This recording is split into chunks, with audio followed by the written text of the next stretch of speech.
All right. So for those that don't know, this is probably the most important, significant. I mean, it's the best thing I've ever done. It's the most incredible Besides my kids. collection of snake eggs we're about to look at here. The rarest and understood to be the smallest.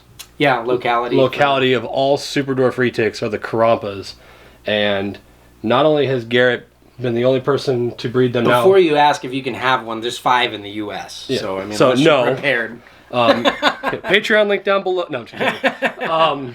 So you're the only person to have bred them in the country, right? Right. So this is a big deal. And not only has he now done it, he's done it twice. So we're going to pull. He's got a clutch ready to go. We're going to take a look at those. And then I'm going to have Garrett kind of show you what he's working with in the babies that came out just a little bit ago. Yeah. So you have 3 of the known 5, correct, Karompas in the country. Right. So the trick with locality stuff is, at least for me, it has to be imported as the locality that you say it is. So if they import it as something else, like just random super dwarf or whatever, and you think it looks like a Karompa, that does not count. Please do not breed those to pure locality stuff. It has to be imported as it. You have to have like a chain of ownership going back to the importer, so you can't buy something off Craigslist from someone who is name dropping or whatever and say they got, you know, I can't tell you how many times I've had people say that they have a 87.5% super dwarf golden child from Garrett Hartle, and the highest I think golden child I've ever made was like 50%, so it's like 2 generations off. And it has to actually look like it. So, you know, in the case of somebody imports something as something it's not supposed to be, and it doesn't fit the phenotype, if I get a Slayer and a thing with a Karompa, I'm not going to do it. So there's 5 Karompas that I know of that are left in the U.S. It's always possible that there's like that barn find animal that somebody has as a pet out there, but these are fairly high profile at this point because of the conservation efforts that we're trying to work with on them. So yeah, I've got 1.2, and I own the male. The 2 females are here on breeding loan. One from John Schrerer, he's the guy that the babies are hatched from, and then one from Metcalf Reptiles, Aaron Metcalf. That's the female that just laid. This came from Ryan Parker. He used to have a lot of these, and then he just had a series of personal tragedies and stuff where he lost a bunch of them. But this is the sire of both of the Karompa clutches, and he's a pretty unique animal. He's very dark, very chaotic. He's got those gorgeous like kind of Karompa dripping spots. And if you watch the video on Karompas, this is the guy I was geeking out to get. But I'd been in contact with a lot of people that had him over the years, saying, "Hey, if you ever breed him or if you ever sell him, let me know." I think a lot of people see that I breed Karompas and like, oh cool, I just heard of that, can I have one? And I don't think they realize that, I mean, I've been working with super dwarfs for a long time in fairly involved way, and I've been wanting to breed these for 14 years, and there's been a bunch of times where it just hasn't happened. The problem is, you know, these guys come from an island that is like a little, it's roughly the size of New York Central Park. Very, very limited wild range, and they're very, very unstudied. And having worked with these, I now realize just how unique they are, even from the other, like the Kalatoas and Madus. They're quite distinct.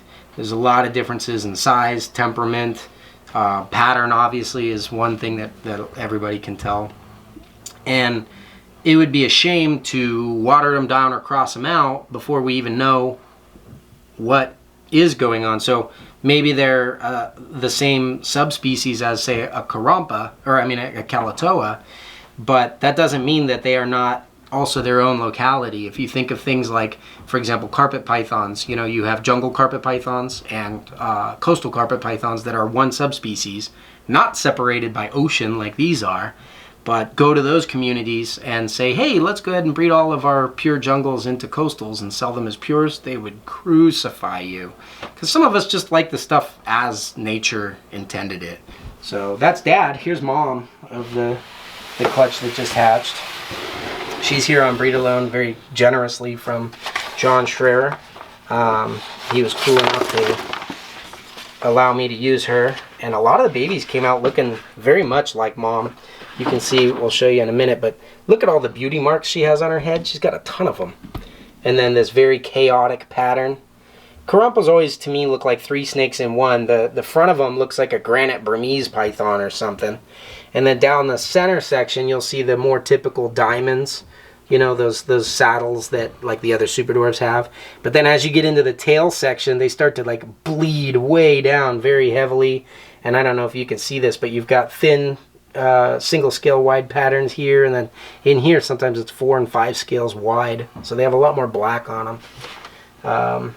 Than a lot of the other super dwarfs. It makes cool contrast, just really, really intricate patterns. And then we see it on such a small snake, it just looks that much more, you know, especially in the babies and stuff. So it's pretty cool. And these are generally accepted as the smallest reticulated pythons on the planet, which I think a lot of people are like, oh great, I've always wanted a retic, but I want a small one, so I'll get a Karompa. But you have to understand getting these things to breed is like just a half a step below breeding dodo birds. She's not done yet, but I wanted to grab what she has and throw them in here real quick so I don't have to pull the eggs apart after they're glued together, just because these freaking Karompas give me gray hairs.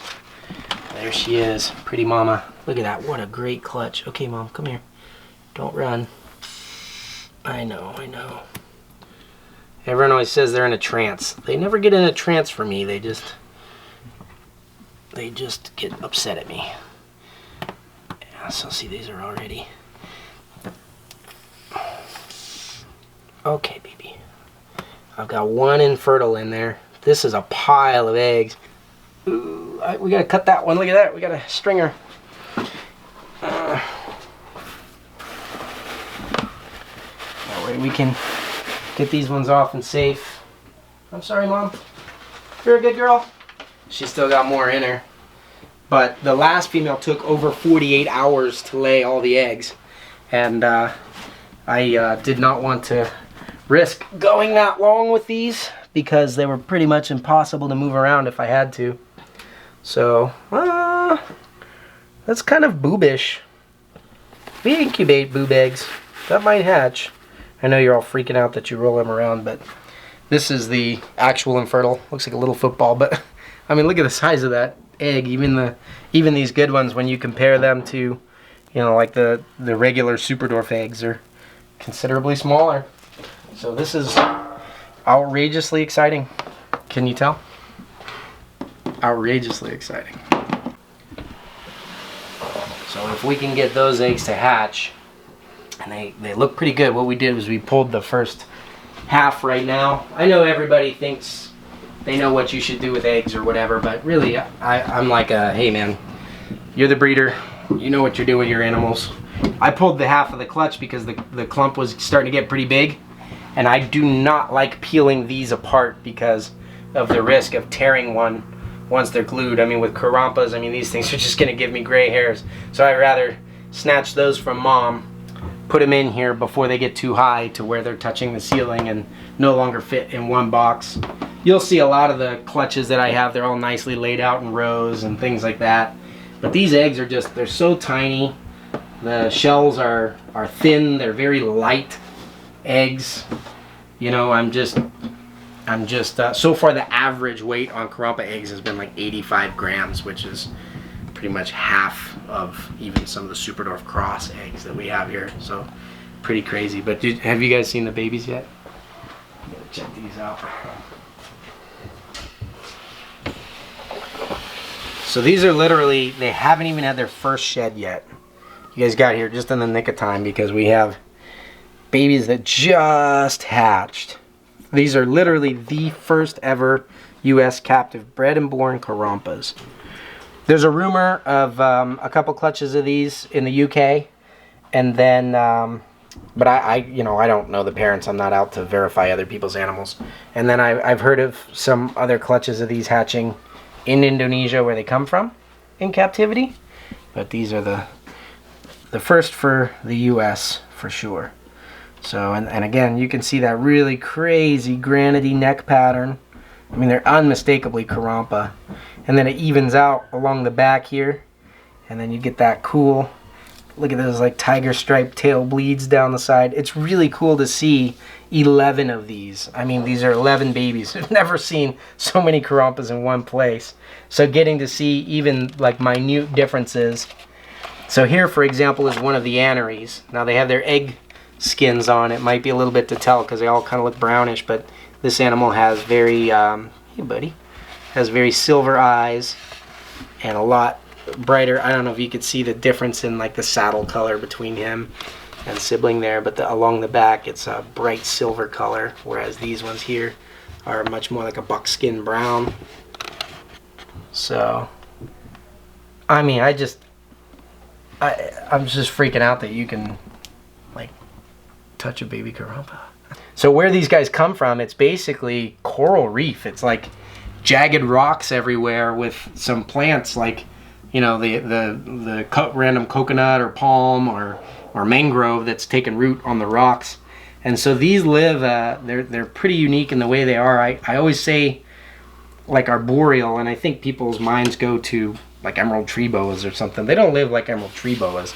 But what they do is they're like long, very muscular, lean, and rigid, and they just cruise and glide. So you'll see they're very at home climbing around, but seldom do they like grab on an anchor like maybe an arboreal boa would, because where these guys come from, they're not falling out of a canopy if they fall. They're just flopping across the ground, you know, but they're constantly pulling up and over things. And I mean, it's literally like, I don't know how to describe it. It's like climbing over a ladder everywhere you go. Their whole life. Look how cool and thin that pattern is. And if you can see, like, this is some of the stuff that's really neat to see. This one's highly speckled with a very thin pattern. And then this one here has like much more black. And that's just the boys. Look, we got girls too. So here's some of the girls. Look at it. Here's the other thing. This is crazy. So these are snakes that are fresh out of the egg. Now, any super dwarf, whether it's pure or cross or whatever, when they're fresh out of the egg, they come out with like yolk in their bellies. And the first thing they do is run and sit on the hot spot like these two are doing. When I pulled these out of the eggs, all of them the next morning were slammed to the cold side, which is like 74 degrees. And they are just, I mean, the whole group of them wanting to get cold. In fact, I think this is the first time I've seen any that are finally sitting over on the heat. But look at these. Look at these ridiculously good looking animals. They're so shiny because they still have that skin on that was in the egg, but I don't know if you see the intricacies of the pattern there. It's just wild. They've got so much going on. And like I said, the neck and the tail looks like two completely different animals. So here you have that very granity pattern, and then down here it looks like, I don't know, like chainsaw blade or something. Pretty cool. But look at this stack. I don't know, I just like sitting here and oogling over them. How different they all look. You know, yeah, I love the little beauty marks. You saw Mom had a whole bunch. A lot of these have one here and two there. This one, actually this one we were holding has more. This one's looking like Mom with those beauty marks there. Come here, girl. You can see on her head there, what does she got, 4, 5? A lot of super dwarfs tend to have like one spot on one side and one on the other. They have everything that I like and nothing that I don't.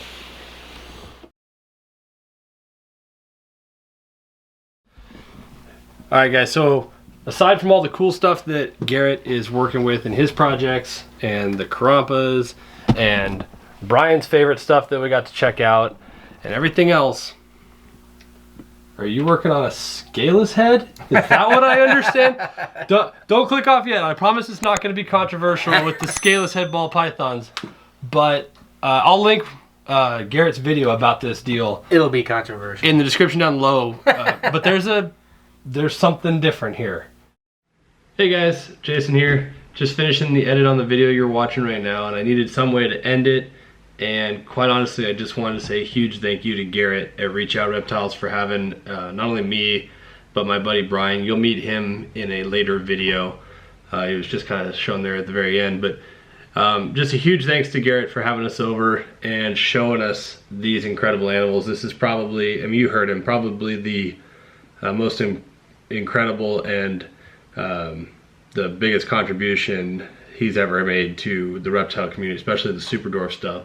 And hands down, one of the coolest things we've gotten to see. I mean, these are the rarest retics on the planet. So just super cool time. We had a lot of fun. Really grateful to have Garrett as a friend, and just wanted to say thanks to him and thanks for having us out. Congrats on the awesome production so far, Garrett. Good luck with the second clutch that we pulled in this video, and I hope all's going well with your breeding stuff. I'll see the rest of you guys in the next video. Stay tuned for the info on this scaleless head retic. See you guys.